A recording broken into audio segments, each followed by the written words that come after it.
Welcome to another episode of the Back to School Shootings podcast. My name is David Reedman. I'm the creator of the K through 12 school shooting database. And my guest on the show today is somebody whose work far predates the creation of this K through 12 school shooting base in 2018. Dr. Dewey Cornell, back in 2006, published the Comprehensive School Threat Assessment Guidelines. And that is one of the most well-adopted and well-known methodologies for threat assessment in schools. So now that we're 20 years out from the publication of that, I would like to have Dr. Cornell on the show today to talk all about how it started, how it's evolved, and where we're going next. Dr. Cornell, thank you. Thank you for inviting me. It's a pleasure to be here. So let's fast forward back to 2006. This is a big project to get the Comprehensive School Threat Assessment Guidelines published. That's about 7 years after Columbine in 1999. Where did this project come from, and what got you to that point of publication like 20 years ago? Yeah. Well, that's a long story, and I will try to compact it considerably. But in the 1990s, I was working as a forensic clinical psychologist, I evaluated several young men who committed school shootings. And I was working with the FBI when they did a study of school shootings in 1999. So right after Columbine, the FBI convened a work group to look at school shootings to try to come up with a criminal profile. They actually concluded that there was no profile, that school shootings were too varied and too complicated to be reduced to a simple profile. But they said, what we really ought to use is something the Secret Service developed called behavioral threat assessment. My reaction was, what's that? I didn't know what it was. That was when I was introduced to this term, but they told me about it, and I thought it was very intriguing, very promising, and I went back to Charlottesville at the University of Virginia, where I'm a professor, psychologist, and professor of education. I worked with my students and colleagues and said, let's see if we can develop some guidelines for schools to use this process. And we worked with local schools. We recruited local school psychologists, school resource officer, administrator, and so forth. And we developed some guidelines that we tried out in 2001. And we kept working with them, learning from feedback. We tested them. And so the 2006 publication was the culmination then of about 5 or 6 years of work. And so we published the first version of it in 2006. We published another version in 2018. And just last fall, we released another edition of the Comprehensive School Threat Assessment Guidelines. So it's been a long process of really learning from our experiences, learning from schools. We get lots of feedback from schools as we train them and as they use threat assessment. And of course, we're doing systematic research. Our research has been funded by the U.S. Department of Justice for a number of years, and that's been very, very helpful in us making this model as comprehensive and effective as we can. Going back to the publication of your first release of this threat assessment model in 2006, the concept of a multidisciplinary threat assessment team was something that had not been formalized before. Where did that come from, and why was that the recommendation? Yeah. Well, we didn't originate that idea. Others throughout the field of threat assessment have often advocated that a multidisciplinary team is important. And in schools, that's a very compatible idea because schools already use multidisciplinary teams for special education and for other kinds of services and support. So that at least was a point that schools could resonate with. And it's also important because, assessing a threat, deciding whether a student is dangerous or not, that's a heavy responsibility, and it makes one anxious. And no single individual in a school wants to do that. And very often, I hear from school psychologists who say, the principal told me to evaluate this child and determine and do a threat assessment as if they could do it by themselves. And that's too difficult to do. So we say that we don't want any lone rangers in threat assessment. You're not a lone ranger. You're a member of a team. And of course, teams are also important because they've got not only do they have more knowledge and judgment, uh, they've got more capability. That is, we're not just going to do a threat assessment. We're also going to manage the threat. We're also going to do interventions to try to resolve the threat. And if you've got a school administrator on the team, a social worker on the team, an educator, a school resource officer, all those individuals can bring about interventions and supports that no one person can. So really, it should be a no-brainer that schools should have threat assessment teams. And I think we've seen in the last couple of years where things go wrong when there is a sole assessor. The case that really comes to mind is the Oxford High School shooting in Michigan, and having a single guidance counselor doing an assessment that day, where if you had had multiple people involved, they might have seen all of the circumstances, the drawings, the access to a gun, the suicidal ideation, the Yeah. Yeah. previous discussions of violence, the social isolation. One person maybe keyed in on a specific detail that made them think this isn't critical in the moment. But if you had multiple perspectives, people would have certainly said, we can't just send this kid back to class today. Yeah. Uh, Yeah. but how do That's a you, great point. Yeah. but in under-resourced or smaller school districts and things, how do you implement this system where you're able to have multiple people ready to assess and deal with a threat when these things, a lot of them come up in real time and need to be a Yeah. decision needs to be made, that hour? Yeah. Yeah. Well, we work with a lot of small schools with lack of resources, but you can muster more than one. And more than one doubles your input, and also lessens your anxiety and gives you a way to bounce ideas off someone else. And if you can get three, that's great. If you can get four, now obviously in an urgent situation, you err on the side of safety. You take precautionary actions. You call 911 if you need to. Consider searching this child for weapons, as they obviously should have done in Michigan. Uh, but let me just say, it's not just that it was one person. It's that the school doesn't follow its own standards of practice, because that school system in Michigan and in other school systems where there have been lawsuits, the problem is they weren't well trained and they weren't implementing what they'd been trained to do. So in Colorado, in California, in Florida, in Virginia, they had threat assessment teams and training on the books, but they weren't actually following their protocol, and that's become the new concern in the field. The first big hurdle was to explain what threat assessment was and to get people doing it. And now, the latest survey, national survey, 85% of public schools say they have a threat assessment team, which is great. Many states now require threat assessment. The National Center for School Safety has a toolkit that I helped to write on how to set up threat assessment.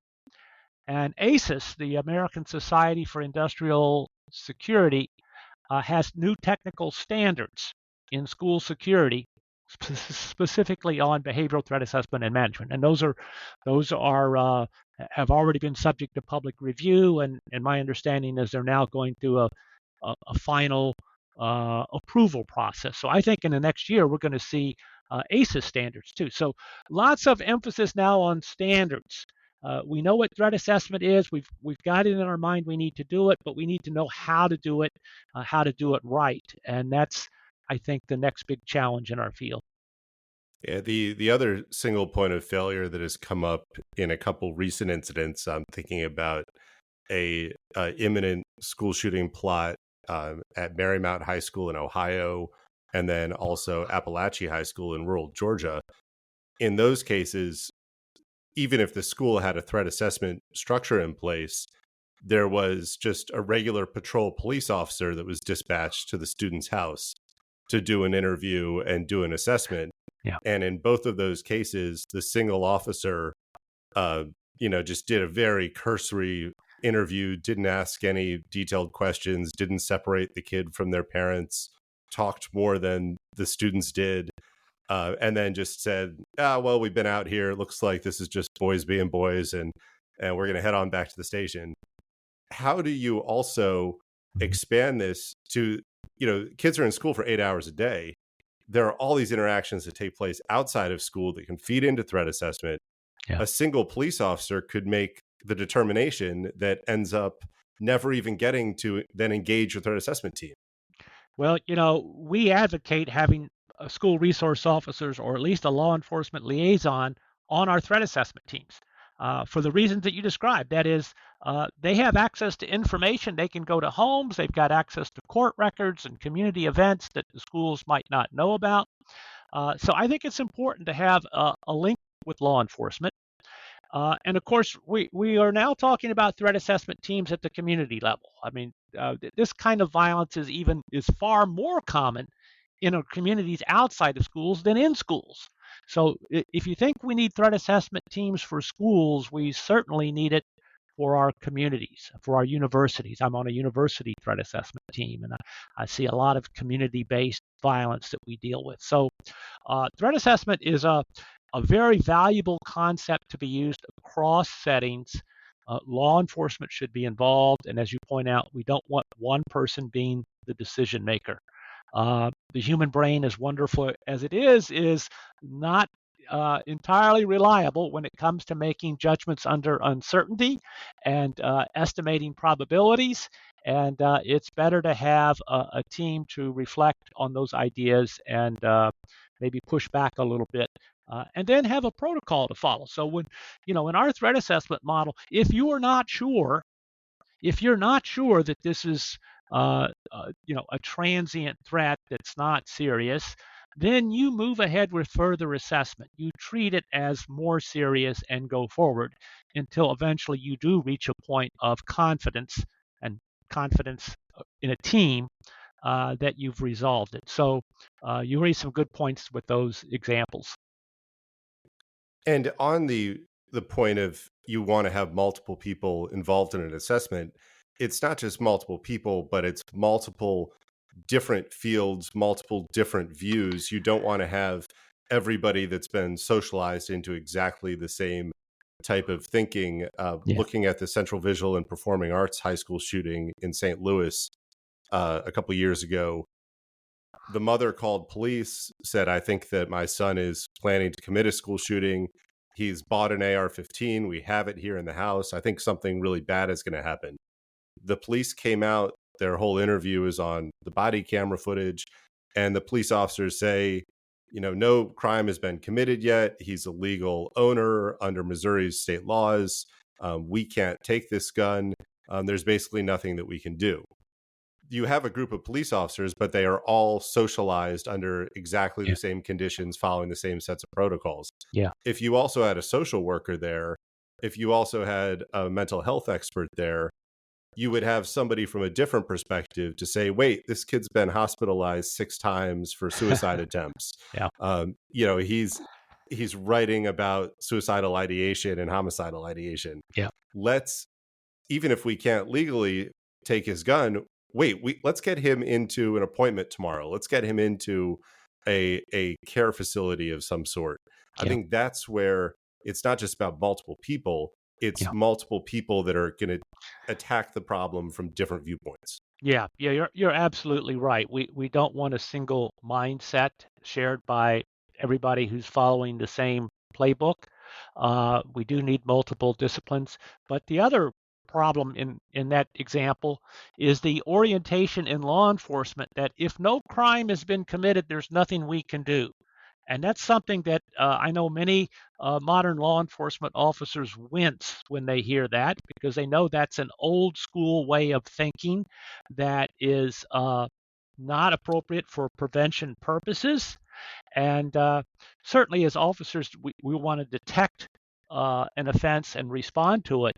But modern law enforcement is also interested in prevention and threat assessment, and that requires uh, detecting that there's a risk that a crime is going to be committed, and what can we reasonably do? And we is not just me as a law enforcement officer with my handcuffs, but what can my team do? And that does include, as you point out, social work, mental health, social services, a variety of different possible resources to do. So this is why we want officers to be part of a multidisciplinary team.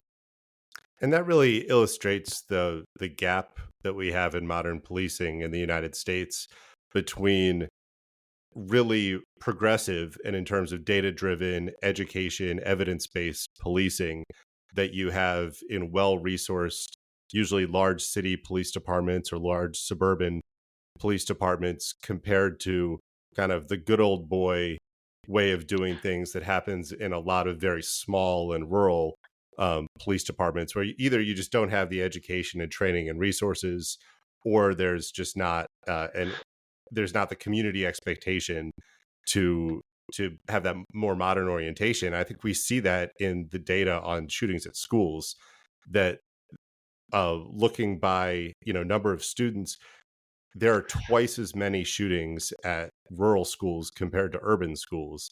And when there are planned attacks, 18 of the 25 highest casualty school shootings are in communities of 50,000 people or less. Yeah. So it's the least resourced police departments that are most often dealing with situations where they may not be well equipped to prevent them. Yes, although I will have to say there are small communities that there are advantages to small communities. People know one another, and when you have leadership in small communities who are uh, caring, concerned, prevention oriented, they can also be effective. I was talking a couple of weeks ago with a superintendent in a very small district. He knows practically all of the families in his small rural district, and he knows their history, and he can talk to the parents because he knows the parents. And so there are advantages to small communities, but as you point out, there are also sometimes resource disadvantages. And in urban cities, sometimes people are a little bit more callous and disengaged than they should be. So uh, it comes down to training and service commitment and an understanding of prevention as a goal. So then you touched on this briefly, from the initial release of these guidelines in 2006 up through now, you've gone through two or three major revisions. What has changed, and why were those changes implemented? Like, were there different Mhm. advantages or Mhm. shortfalls or things? What, Yeah. what were you addressing in each new iteration? Yeah.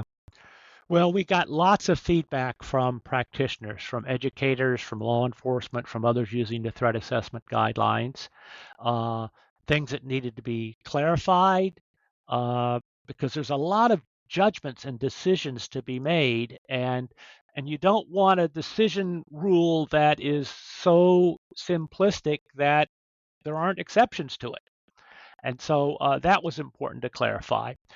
We streamlined the decision tree from 7 steps to 5 steps, and this is really more architectural than substantive. Than that is, we found you could do the same process more efficiently with a 5 step process, and it was easier to think about and follow. So that was kind of a big visual change in our decision tree. But we've also done research over the last 25 years, and that research really helped us understand uh, uh, that the transient substantive distinction is very important, and we have research supporting that. And we can look and sort of see, well, what are the characteristics of a transient threat that's not serious from a substantive one. So we incorporated what we've learned from research in our guidelines. We had questions come up about fairness and equity. Lots of concern about a disciplinary system that disproportionately excludes students of color from school, students with disabilities from school. A lot of our research has focused on how can we do threat assessment so that that does not happen. And in fact, we found good evidence that threat assessment does in fact reduce school exclusion. It reduces disparities. It is helpful rather than hurtful to students with disabilities. Uh, and that was very important to convey because, you know, threat assessment has some critics and folks who are worried about it and critical of it. And we felt it was important to address those concerns. I think to emphasize that point on the difference between distinguishing threat types, that transient threats are something that's made in the heat of the moment, it can be quickly resolved, versus a substantive threat is real harm, more detailed planning, and it's something that's going to need kind of in-depth assessment to really figure out what's going on there. If you have a zero tolerance policy at a school, a student who gets in a fight in the hallway and in the midst of that fight says, I'm going to come back and shoot you, well, that's clearly a transient threat that was made. Should that student be expelled forever because of that threat? Well, And not at is there all. going to be a Yeah. better outcome Yeah. from that student being expelled forever? Yeah. Probably not. Well, as you know from school shooting cases, removing a student from school can be more harmful than helpful. And that, if I'm concerned about a student's mental state and what they're going to do, I want to keep an eye on them. I want them under supervision, and I want to be reaching out to them and building a relationship with them to mitigate the possibility that they're going to, take a cold-hearted turn. A zero tolerance policy, there's oodles of research I could bore your audience with, finding that it's not effective, it's counterproductive. And threat assessment really is the alternative to zero tolerance. You mentioned a kid, in the heat of the moment saying, "I'm going to kill you." Well, we have kids who point their finger playfully as a joke and get themselves suspended from school. So, that kind of orientation in a school is alienating to students. It suggests the system isn't fair, it isn't proportional, and that has a chilling effect that not only affects that particular student, but others in the school. We have kids who won't report a problem because they feel that this disciplinary system is harsh and unfair, and that's really the most serious problem. Is that many school shootings of people knew something. Students often knew something, and the question is, did they feel comfortable going to an adult and saying, "I'm worried about so and so," and in the schools where they do report it and the school has a threat assessment process in place, we've averted shootings. We've saved lives. And when we look at the school shootings that have taken place, we find that there were kids there who said, there wasn't anybody I was willing to tell this to. Well, with that, I mean, it makes sense when you think about it from the kid's perspective that you have a kid in school, one of their peers or friends, they, see that they have a notebook where they're writing a plan, or they see on their phone that they, are looking up guns or ammo or something. If your school has zero tolerance and the kids are all told about zero tolerance constantly, Yeah. do you really want your friend to be expelled and possibly arrested? Or do you think, wait, maybe he's just joking. I'm going to let this go because I don't want to be the one who's responsible for ruining my friend's life. That's that chilling effect of these little pieces. Instead of expelling this kid, say that we're going to get people help. We're going to keep them here in the school community. We're Mhm. going to figure out ways to deal with their problem and get them to graduate. Because if you have formal juvenile justice intervention as a teenager, a very strong correlate to being a lifetime adult offender. And if you're expelled from school, a very strong correlate to being a lifetime habitual criminal offender. So if you make a zero tolerance discipline decision with a kid in school, the decision to expel or the decision to arrest the kid pretty much means you're making a lifelong criminal right there that day.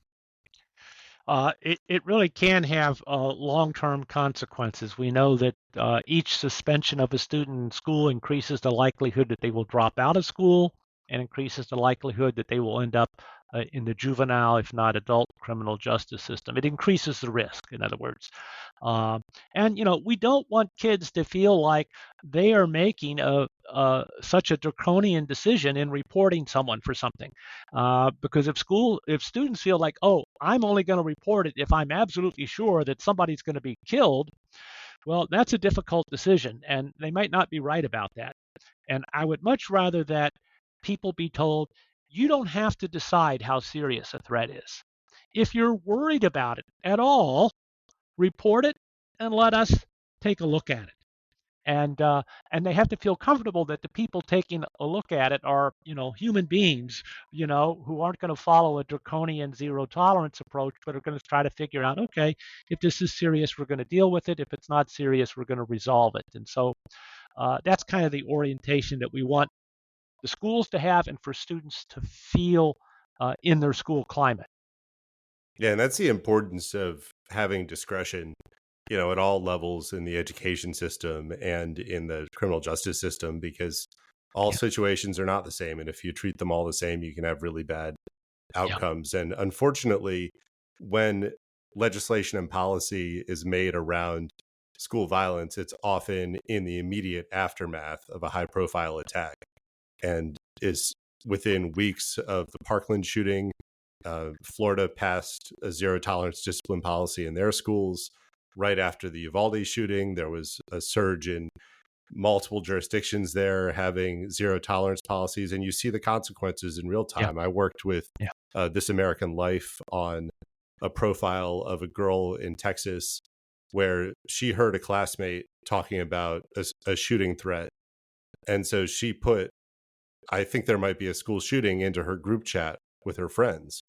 And just by putting that into the group chat, when somebody else showed that to an administrator, she was expelled from school. yeah, And yep, that's that we yep, need to understand the consequences of zero tolerance. But if you have a multidisciplinary team and a formal structure around them within the school where they're the decision makers, no threat assessment team would look at that situation and say this girl who's worried should be expelled from school. yeah, yeah. You're absolutely right, and that is a horrible example of the process gone wrong. Here's the dilemma for schools. School shootings statistically are extremely rare. The average school is never, in thousands of years, going to have a fatality. On the other hand, every school has got students making threats. Every school has got kids who will say something, do something, raise some concern. And so the dilemma is, you're trying to find this needle in a haystack, and if you throw out all the hay because it might be a needle, you end up, with many, many hundreds of students who are treated inappropriately and harshly. And so you have to have a process of assessment and discrimination between serious and not serious threats. And that's hard to do. It's not simple. You can't just apply a single formula. That's why we call it guidelines rather than rules. We don't have a threat assessment rule. We have threat assessment guidelines because it's going to require human judgment, more than one human working together. And so, I think your point's a good one. And I was so horrified to hear about that case that you mentioned that I'd read about too. And even though an actual shooting on campus is statistically rare, the planned attacks that get a lot of media attention, there are two or three of those each school year. A fight that escalates into a shooting on campus, or domestic violence, or robbery Yes. gone wrong, those end up happening about 300 times a year, but that's Yep. still really small when there are Yep. 98,000 school campuses across the country. What is not rare is the prevalence of high school and middle school kids who habitually carry guns at school. Multiple different survey points show that that's about 3% of students carry a gun to school at least once a year. So you're looking at that adds up to hundreds of thousands of kids that have a gun on campus at some point. That's Mhm. also a space for a multidisciplinary threat assessment team rather than a single policy or a metal detector or pieces like that. Because if a kid is carrying a gun without the intent to shoot somebody that day, that means there are a lot of things going on in that kid's life and that kid's Yeah. community that are your root causes that actually need to be addressed. And how can a team Yeah. help with that? Yeah. You're quite right that beyond the actual shootings, there are averted shootings, there are shootings that don't result in fatalities, there are gun incidents. Uh, I'm a little cautious though about the self-report surveys, the anonymous self-report surveys that say hundreds of thousands of kids are bringing guns to school. Um, because I've done a lot of survey research, and I know that on surveys you have a certain number of kids who will exaggerate or who will fill it out randomly.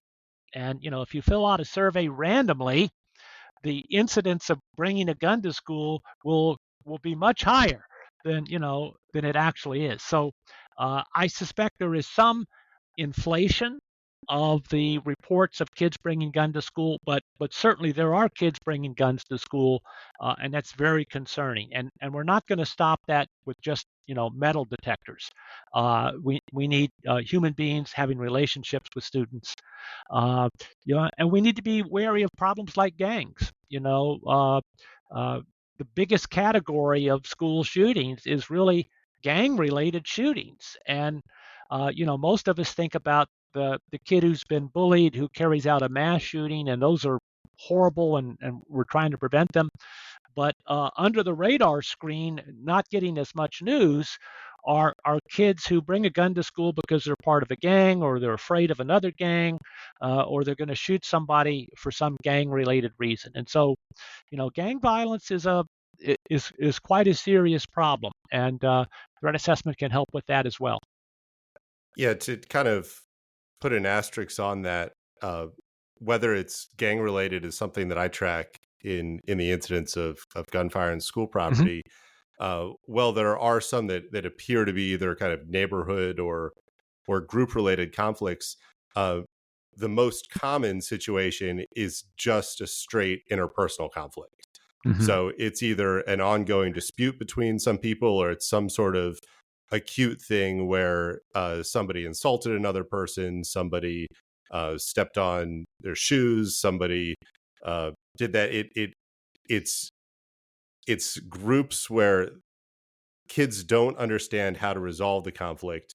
Once the conflict turns physical, somebody involved is carrying a gun, and then that turns into a shooting. Fortunately, a lot of those result in either no injuries because the shots miss, or unfortunately, bystander students are shot. It seems kind of rare that actually the people involved in the shooting um, or in the conflict end up shot. But that comes back to there are a lot of unresolved issues with conflict resolution. And when kids can't resolve conflicts and somebody has a gun, something can escalate into a shooting very quickly. Yeah, you're quite right. And there are programs in schools designed to help kids learn how to resolve problems, how to calm down and cool off before they take action. We try to provide mentors. We try to provide mediators. There's lots of things that are uh, focused on trying to help with that problem. But it is a big problem, and it's a growing problem because more kids have access to guns, and more kids are living in difficult, stressful circumstances. And for every kid who loses their temper over a small slight or an insult, you'll find that kid was at the edge because of other things that may be completely unrelated going on in their life. And so we have to look at the whole situation, and and we have a lot of kids who are at risk. And those situations, luckily, are not unpredictable. I did a study last year of the details of 1,000 cases where a student was found with a gun in a school. And one of the things I tracked is how was that gun found? And it Hmm. wasn't the metal detectors, it wasn't the random searches. It was almost always a tip from another student that one of their classmates had a gun. And Hmm. so that's where, Hmm. if you have trust in the community and you have a threat assessment team that's able to take that information and make an actionable decision based on it, Yeah. the way to get guns out of schools, the way to prevent a fight from turning into a shooting is having all of the other students know there's somebody that they can talk to, have an easy way to report it, and know that they're not ruining their classmate's life. They're potentially saving the life of some bystander student in the hallway. Yeah, if you could take what you just said and broadcast it to every kid and every school administrator in this country, we could prevent a lot of violence. That's a very important finding, that most guns are found through tips rather than metal detectors. Because I tell you, tips are a lot less expensive than metal detectors or gunshot detectors. I mean, this is waiting until it's too late to try to do something. And gun violence prevention has to start before a kid shows up with a gun. Before he shows up with a gun, he's had problems and concerns that haven't been attended to. And so your study, I hope, will be widely circulated and promoted, and I'd be happy to help you do that. Oh, thank you. And I mean, the problem is we just don't learn the lessons that have been there from other areas in uh, criminology research or just basic kind of violence data analysis. And that's in the 90s and the 2000s, there was the invention of the shot spotter technology that was deployed in cities. And for people who aren't familiar, that came out of some military research of being able to pinpoint where snipers were firing from. But you basically put up some microphones on top of a street pole, and they're supposed to alert you whenever there's a shooting with the exact location. Tons of studies of shot spotter technology have shown that the areas where the technology was didn't decrease the number of shootings. It didn't increase the police response time. It actually decreased the police response time because officers got sick of responding to these automatic shot detection alerts, because when shots are fired, people run away and people are gone even when the police get there 60 seconds or 90 seconds later.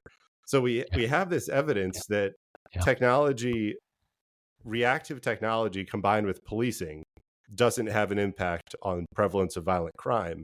But now 20 years later, we're trying to replicate the same thing inside of schools. Yeah. We rely on intuition rather than science, and that's a familiar problem in human behavior. Our brain is wired to make decisions in a fairly immediate, emotionally driven way, and things that arouse our emotions, like the idea of a gunshot and responding to it, that really activates our brain cells and seems like it's the way to go. And statistics are kind of uninteresting as a way to make decisions. And so that, I think, is a shortcoming of how human beings reason and make decisions, and we've got to overcome it with more confidence in the scientific process and learning from it. And of course, all of this has gotten politicized. You can't talk about gun safety without somebody thinking, oh, well, there's some political agenda here. We've got to approach it from a public health approach, and be as factual and objective as we can. But when things get politicized and people stop listening, they just sort of line up with whatever side they're on, and act accordingly. So my final question for you now is, it's 20 years after the publication of the guidelines, 30 years since you started working on this. Where do we go in the future? Because unfortunately, as we've made huge investments in physical security at schools, the number of shootings has continued to go up, and the number of victims and fatalities has continued to go up. So the facility security is really not appearing to work. In threat assessment, there are a lot of averted attacks. There are many more averted attacks than actual shootings that take place, but there are still the cases that are missed. What's the next evolution of your threat assessment guidelines, and what do you think the highest priorities need to be, say, for the next 5 or 10 years? Yeah. Well, as schools, as states start to require schools to have threat assessment teams, they're also going to have to provide some funding for that. This has been a largely unfunded mandate, which is not a good way to initiate an important program. And we're going to be seeing standards, the ACES standards. Folks are going to be looking for authoritative guidance. And so the National Center for School Safety, the toolkit that I mentioned that you can download, it provides guidance. So schools have to now do this in a more systematic, rigorous way. And as we provide more and more scientific evidence that threat assessment is safe and effective and fair and equitable, then hopefully we will convince more and more policymakers that it's the way to go. But it is a slow process. All educators are not reading scientific journals, and all policymakers are not up on the latest research. And so I think we're going to see a process of improved quality. The research that we're doing now, we have a national study looking at fidelity of implementation. That's a clever phrase that's used a lot in social science. Fidelity of implementation. Basically, how well are you doing it? And we're developing measures of that so that schools can measure their fidelity of implementation and see where they need to make improvements. So I'm hoping that improved quality, evidence to show that when the schools use this, they get reductions in exclusionary discipline, they get reductions in bullying and fighting, that those things will carry the day. It's been a slow process. I mean, I have to stop and think, gosh, I've been doing this for 25 years, but there has been progress, and there's room for more progress. And with the kind of work that you're doing and that others are doing, I think the progress is going to continue. And if you're a parent who's attending a school board meeting this summer in advance of the upcoming school year, what can that parent ask, and what's the evidence that they can present if they need to their school board? Yeah. Well, they ought to ask, does the school have a threat assessment program? Is it a multidisciplinary team? Are they trained? Because in Virginia, they mandated threat assessment teams, but most of the team members weren't trained, and most of the school staff, when we surveyed them, did not know that their school had a team. Now, so you're not going to report a threat to the threat assessment team if you don't even know you've got a team. So I think parents can be very important in sort of saying, wait a minute, this is a standard, this is a requirement, and in many states this is a legal requirement, and they should be asking, are your schools doing this? And school administrators and school boards do listen to parent input. They don't listen to all input equally at all the time, but I think when parents stand up and say, hey, this is something important, what are you doing about it? We have an article in School Administrator that explains to school administrators what threat assessment is and how it ought to work. And, they can share information like that about it and educate their school boards. Well, I will make sure to put a link to that school administrator article in the show notes. Dr. Dewey Cornell is a forensic psychologist and the principal author of the Comprehensive School Threat Assessment Guidelines. Thank you so much for your insights and your time today. I think this was some really important information. Thank you very much for having me. It's a pleasure to talk with you.